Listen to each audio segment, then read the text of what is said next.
بسم اللہ الرحمن الرحیم۔ السلام علیکم دوستو۔ میرے نبی پاک نے فرمایا 3 کام کرو تمہیں فائدہ ہوگا۔ حضرت عبد الرحمن ابن عوف فرماتے ہیں میں نے اس کا تجربہ کیا اس حدیث کا، اور آپ فرمایا کرتے تھے مجھے اللہ کی عزت کی قسم جو میرے نبی نے کہا حق اور سچی کا ہے، حق اور سچ کا ہے۔ حضور سید عالم صلی اللہ علیہ وسلم نے فرمایا صدقہ دینے سے مال کم نہیں ہوتا، صدقہ دینے سے مال جی کیا کرنے سے، یہ وعدہ ہے نبی پاک کا، صدقہ دینے سے پیسے۔ اچھا بتائے نا جی مجھے 1000 میں سے 500 دے دیا تو باقی کتنے رہ گئے؟ تو حضور فرما رہے ہیں کم نہیں ہوتے۔ 1000 دے دیا تو باقی کتنا بچا؟ نہیں بھائی، میرے محبوب فرماتے ہیں تو اللہ کے راستے میں ایک دے وہ تجھے 700 گنا کر کے واپس عطا فرمائے گا۔ نبی پاک نے فرمایا صدقہ دینے سے مال کم نہیں ہوتا، اور فرمایا معذرت کرنے سے عزت میں کمی نہیں آتی، معذرت کرنے سے عزت میں کمی، اللہ اکبر، معذرت کرنے سے عزت میں کمی، اور حد کر دی میرے حبیب نے فرمایا تو رب کی رضا کے لیے عاجزی کر، تیرے نبی کا وعدہ ہے اللہ تجھے عزت عطا فرما دے گا۔ تو جھک جا اللہ کی رضا، عاجزی اختیار کر، سادگی اختیار کر، سادگی عاجزی کر، تجھے اللہ دو باتیں اس میں ارشاد، ایک معذرت کر غلطی ہو جائے، اور دوسرا پہلے عاجزی کی بات سنیں۔ حضرت عمر بن عبدالعزیز بادشاہ تھے، سوئے ہوئے تھے، غلام بھی پاس آرام کر رہا تھا، مہمان بھی آئے تھے، غلام کی ڈیوٹی تھی ہر وقت حضرت کے پاس رہنا۔ اب سوئے ہوئے دیر ہو گئی، غلام بیچارہ تھوڑا تھوڑا اونگ آتے آتے سو گیا، حضرت چراغ روشن تھا کچھ لکھ رہے تھے، مہمان بیٹھا تھا، خادم سو گیا، اب چراغ نہ آہستہ آہستہ گل ہو گیا، بجھ گیا، حضرت اٹھے، بوڑھے آدمی تھے، چراغ صحیح کرنے، مہمان کہنے لگے حضور میں نہ کر دوں، میں نہ کر دوں، کہنے لگے نہیں تم مہمان ہو، مہمان سے خدمت نہیں لی جاتی۔ تو اس نے کہا غلام کو جگائیے، فرمانے لگے ابھی تو بیچارہ سویا ہے اور نیند سے بیدار کر دوں۔ خود گئے، اس میں تیل دوبارہ ڈالا، بتی ٹھیک کی، جلائی، واپس آ گئے۔ وہ مہمان، اب بادشاہ کا مہمان بھی تو کوئی بادشاہ ہی ہوگا نا، کہنے لگا حضور آپ اپنے کام خود کرتے ہیں، کیا لفظ ہے، کیا حسن ہے، اور 2 جملوں میں کیا تاثیر ہے۔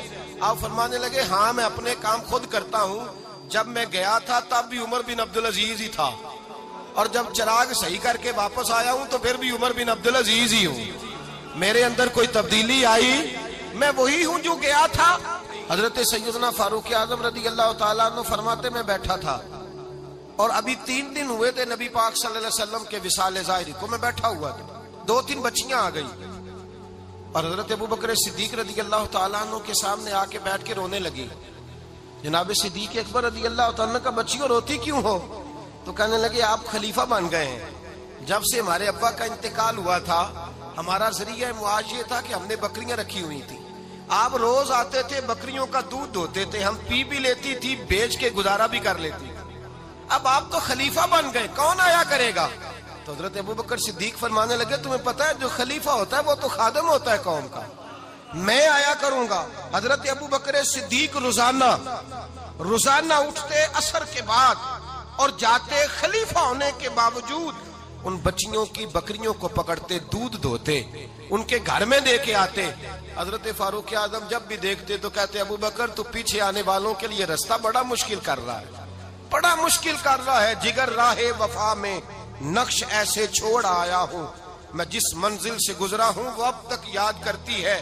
حضرت سلمان فارسی رضی اللہ تعالیٰ عنہ صوبے کے گورنر تھے، سادہ سا لباس پہن کر، سادہ سا، بس اسٹاپ پہ کھڑے تھے، جہاں سے لوگ اندر داخل ہوتے تھے، جہاں سواریاں باندھی جاتی تھی، آج ہم اپنے زبان میں اسے بس اسٹاپ کہتے، باہر کھڑے تھے۔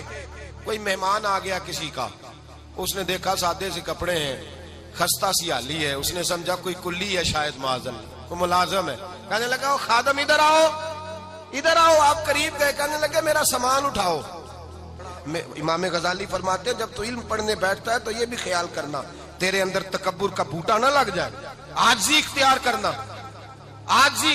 سر پہ رکھا ہوا ہے سامان، حضرت سلمان فارسی نے، گورنر صاحب نے، اس آدمی کا، مہمان کا سر پہ سامان رکھا اور جا رہے، سنو اور غور کرو، جب جا رہے تھے جو آدمی بھی ملتا گورنر صاحب ہمیں دے دے، مہمان پریشان ہو گئے, کہنے لگے حضور آپ گورنر ہے. فرمانے لگے نہیں, یہ تو میرا دنیا داری کا نام ہے جو ان لوگوں نے رکھا ہوا ہے, اصل میرا نام وہی ہے جو تو نے لے کے پکارا ہے, اصل نام وہی ہے. تو نے کہا غلام ادھر آ.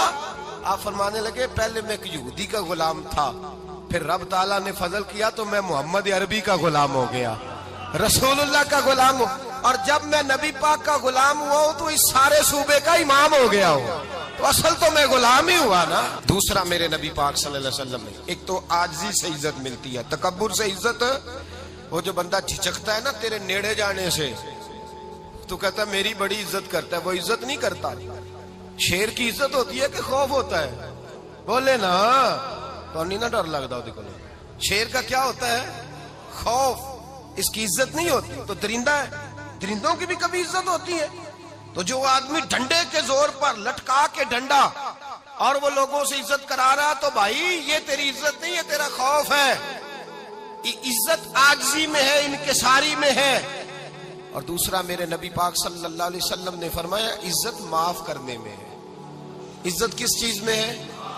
بدلہ لینے میں عزت. یہ حقائق ہے. عزت بدلہ لینے, جس نے ایک تھپڑ کے جواب میں 2 مارے وہ باعزت نہیں, بلکہ مسند امام احمد بن حنبل پڑھی, حضرت موسیٰ علیہ السلام کوہ طور پہ کھڑے, میرے رسول پاک علیہ السلام فرماتے ہیں جناب موسیٰ علیہ السلام نے اللہ کی بارگاہ میں عرض کیا, اے اللہ ساری دنیا کہتی ہے ہم عزت والے ہیں, ہم عزت والے, من اعز عبادہ کا یا اللہ, اے اللہ تو بتا تیرے بندوں میں عزت والا کون ہے؟ تو حضرت موسیٰ کہتے ہیں رب کریم نے فرمایا اذا قادرا غفارا, جس کے پاس بدلہ لینے کی طاقت ہو پھر بھی معاف کر دے وہ بڑی عزت والا ہوا کرتا ہے. جو اینٹ کے جواب میں پتھر مار سکتا ہو, جو گولی کے جواب کے اندر 15 گولیاں مار سکتا ہو, لیکن معاف کر دے وہ بڑی عزت والا ہے. عزت والا ہے جو معاف کرے. حضرت فخر جہاں دہلوی بہت بڑے درویش تھے, سلسلہ عالیہ چشتیہ کا بہت بڑا نام, اور اس صوفی کے آپ حالات پڑھیں تو رب کریم نے بڑا ہی نوازا ہوا تھا.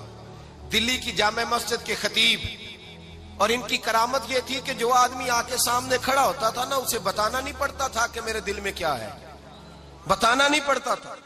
سامنے آ کے کھڑا ہوتا تھا تو حضرت ہاتھ اٹھاتے تھے, کہتے تھے اللہ یہ بے اولاد ہے اسے اولاد عطا کر دے. دوسرا آ کے کھڑا ہوا, خوشی نہیں ہو رہی آپ کو؟ دوسرا آدمی کھڑا ہوا, دوسرا آدمی, اس نے آ کے کہا دعا کے لیے سامنے کھڑا ہوا, تو حضرت کہنے لگے اے اللہ بیمار ہے. وہ کہتا میرے دل میں بات تھی مجھے بتانی نہیں پڑی. اتقوا فراست المؤمن فإنه ينظر بنور اللہ, نبی پاک نے فرمایا مومن کی فراست قلبی سے ڈرا کرو, وہ تو اللہ کے نور سے دیکھتا ہے.